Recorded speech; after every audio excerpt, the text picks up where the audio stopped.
Hi, it's Steve. Today we'd like to show you how to change the push to start switch on your dryer. It's a really easy repair. Let me show you how we do it. Now that we've pulled the dryer slightly forward, our next step will be to remove the knob on that push to start switch. So just grasp it and pull it straight off. Make sure the metal insert came with the knob and didn't stay on the shaft. And then we're going to access the back of that console so that we can remove that and replace that switch. So next we'll remove these 1/4" hex head screws that secure the back panel to that console.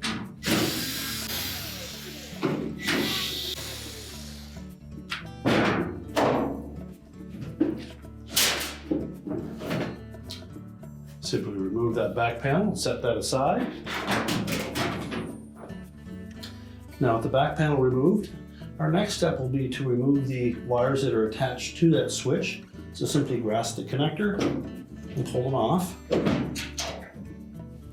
Now to remove the switch from the console, we're next going to lift up on this little tab where it sits into a detent. We can either rotate it clockwise or counterclockwise, about 1/8 of a turn, and then lift it out of that opening. You can then discard the old switch. So we'll note on the front side of that switch body, there's a square portion that needs to fit into that square opening. So make sure it sits in nice and flush. Then rotate. Make sure the detent drops into that slot. We'll reconnect the wires.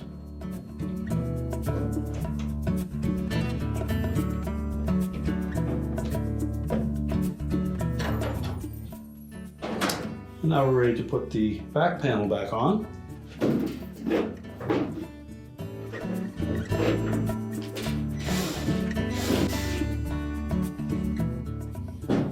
And now we'll go to the front of the dryer and reattach the knob. We just need to make sure that the insert for that knob is still intact and that there's no cracks on that knob. If so, you'll need to replace it. Simply line up the flat side of that knob with the flat side of the shaft. Press it on firmly, and then we can prepare to push the dryer back into place. We're now ready to push the dryer back into place, reconnect the power, and your repair is complete.